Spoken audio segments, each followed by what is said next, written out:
Bismillahirrahmanirrahim. Assalamualaikum warahmatullahi wabarakatuh. Alhamdulillah. Alhamdulillahi wa kafa wassalatu wassalamu ala ibadil mustafa Sayyidina Muhammadin ahli sidqi wal wafa. Asyhadu an la ilaha illallah wahdahu la syarikalah wa asyhadu anna sayyidana wa nabiyyana Muhammadan abduhu wa rasuluh la nabiyya ba'da. Allahumma salli wa sallim wa barik ala sayyidina Muhammadin al-Fatih lima ukhlika wal khatim lima sabaqa nasiril haqqi bil haqqi wal hadi ila syiratikal mustaqim wa ala ali haqqa qadrihi wa miqdarihil azim. Sahabat Buya Helmi, pencinta amalan dimanapun berada, yang Allah subhanahu wa ta'ala berikan keberkahan kepada kita semua. Hidup Anda melarat, hidup Anda serba kekurangan, ekonomi besar pasak daripada tiang, mungkin salah satu penyebabnya adalah karena perbuatan Anda, yaitu tidur. Dalam konten kali ini, Al-Fakhir Buya Helmi akan membahas suatu fenomena jangan tidur di 3 waktu ini. Pantas hidup Anda melarat seumur hidup, hutang banyak, hidup susah, bahkan rejeki mampet alias seret gara-gara Anda melakukan tidur di 3 waktu ini. Sahabat Buya Helmi, pencinta amalan yang Allah subhanahu wa ta'ala berikan keberkahan kepada kita semua. Agama Islam telah mengatur segala perkara, termasuk auqat waktu tidur. Jadi sebagai umat Islam, pasti kita harus mengikuti perintah Allah subhanahu wa ta'ala dan menjauhi apa yang Allah benci alias Allah larang. Mengapa waktu tidur perlu diperhatikan? Hal ini karena tidur yang baik akan membawa kebaikan pula. Sebaliknya, tidur di waktu yang dilarang, dibenci oleh Allah subhanahu wa ta'ala bisa mendatangkan keburukan dan kejelekan bagi dirinya. Dilarangnya tidur pada waktu tertentu ini tidak dilakukan tanpa alasan.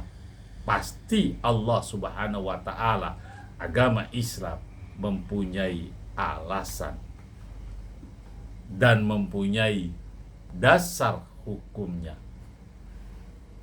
Yang pertama, waktu tidur yang dibenci oleh Allah subhanahu wa ta'ala, tidur memang menjadi aktivitas yang dibutuhkan oleh setiap manusia sebagai cara untuk beristirahat dari lelahnya rutinitas dan aktivitas. Allah subhanahu wa ta'ala berfirman dalam Al-Quran surat Al-Qasasah ayat 73, dan karena rahmatnya Dia jadikan untukmu malam dan siang, supaya kamu beristirahat pada malam itu, dan supaya kamu mencari sebagian dari karunia pada siang hari, dan supaya kamu bersyukur. Namun, umat Islam perlu memperhatikan waktu tidurnya, karena ada beberapa waktu tidur yang dilarang, bahkan dibenci oleh Allah subhanahu wa ta'ala, sehingga sebaiknya perlu dihindari.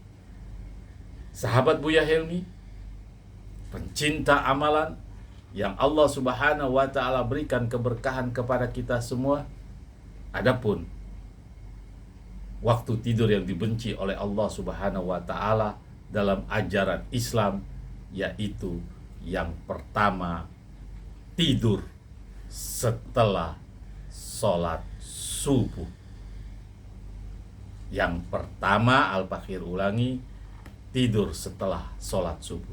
Salah satu waktu tidur yang dibenci oleh Allah Subhanahu wa taala adalah tidur usai menunaikan sholat subuh atau hailulah. Sahabat Buya Helmi, kata hailulah sendiri diambil dari kata hala yahullu haulan. Itu ilmu nahunya yang bermakna mencegah atau menghalangi. Meskipun biasanya waktu pagi hari usai subuh ini terasa nyaman untuk kembali berbaring di tempat tidur, rasa ngantuk masih menjelimuti kita, tetapi sebaiknya jangan kita lakukan untuk tidur, kita hindari. Kenapa demikian? Tidur setelah sholat subuh dapat mengurangi produktivitas karena bangunnya nanti akan terlalu siang serta menghalangi datangnya rejeki di pagi hari.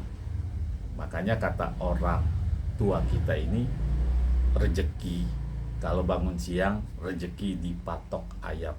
Allah benci orang yang tidur setelah sholat subuh.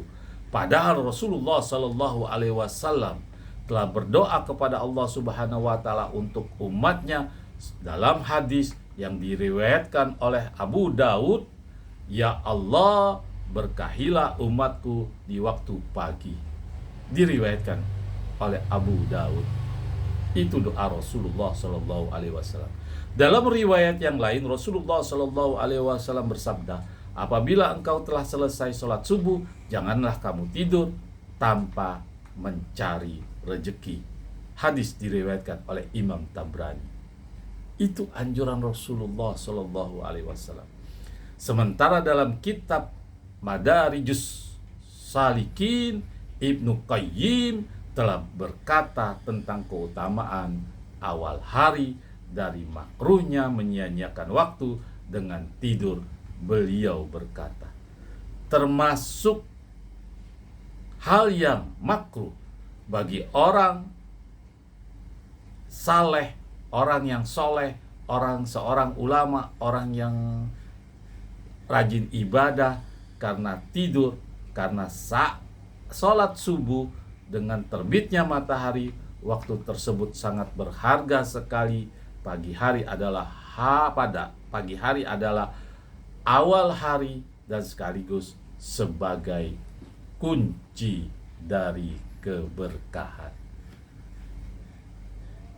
Sahabat Buya Helmi, pencinta amalan dimanapun berada, selain itu pagi hari juga diturunkan rezeki, turunnya keberkahan, dan awal dari bergulirnya hari dan melakukan segala keinginan pada hari itu, sehingga pagi tersebut menjadi waktu yang mahal serta berharga.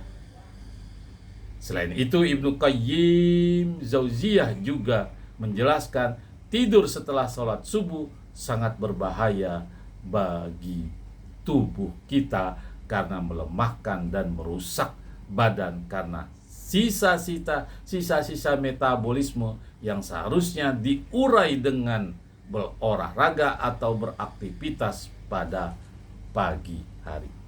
Sahabat Buya Helmi, pencinta amalan dimanapun berada, adapun tidur yang membawa malapetaka yang kedua, sehingga rezeki kita seret, hidup kita melarat dan banyak hutang piutang, yaitu tidur setelah sholat asar menuju maghrib.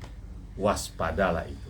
Waktu tidur yang dibenci oleh Allah Subhanahu wa Ta'ala selanjutnya, yaitu tidur selepas sholat asar atau sholat maghrib. Memang benar bahwasanya tidur setelah sholat asar hingga menuju waktu maghrib dapat menyebabkan beberapa efek buruk dan kesehatan kita menjadi lemah.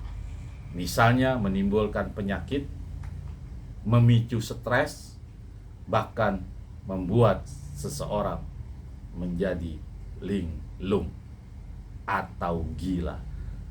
Sebagaimana telah diterangkan dalam hadis yang diriwayatkan dari Aisyah radhiyallahu an, Rasulullah sallallahu alaihi wasallam bersabda, barang siapa yang tidur setelah sholat asar lalu akalnya hilang, maka janganlah dia mencela. Atau mencela itu dalam arti menyalahi diri sendiri. Waspada. Orang yang tidur habis sholat asar, kemudian bangun sebelum sholat maghrib atau setelah sholat maghrib, waspada, dia bisa hilang akal alias gila. Sahabat Buya Helmi pencinta amalan dimanapun berada. Yang ketiga, tidur sebelum menunaikan sholat isya. Tidur sebelum melakukan sholat isya juga termasuk salah satu tidur yang dibenci oleh Allah Subhanahu wa taala. Diriwayatkan oleh Abu Barzah radhiyallahu an bahwasanya Rasulullah sallallahu alaihi wasallam membenci seseorang tidur sebelum sholat isya karena dia belum menjalankan suatu kewajiban dia terhadap Allah Subhanahu wa taala. Hal ini karena bisa menyebabkan umat muslim melewatkan sholat isya hingga keesokan harinya. Untuk daripada itu, sahabat Buya Helmi pencinta amalan dimanapun berada, waspada. Yang pertama, tidur setelah sholat subuh dibenci oleh Allah. Yang kedua, tidur setelah sholat asar menuju maghrib dibenci oleh Allah Subhanahu wa ta'ala. Yang ketiga, tidur sebelum sholat isya dibenci oleh Allah Subhanahu wa ta'ala. Itulah 3 tidur yang dilarang dalam ajaran Islam dan sangat dibenci oleh Allah Subhanahu wa ta'ala, sehingga kehidupan kita tidak berkah, melarat, banyak hutang, susah hidupnya, dan macam-macam, karena Allah Subhanahu wa ta'ala membenci kita. Semoga bermanfaat. Jangan lupa like, subscribe, serta komen di konten YouTube Buya Helmi. Assalamualaikum warahmatullahi wabarakatuh.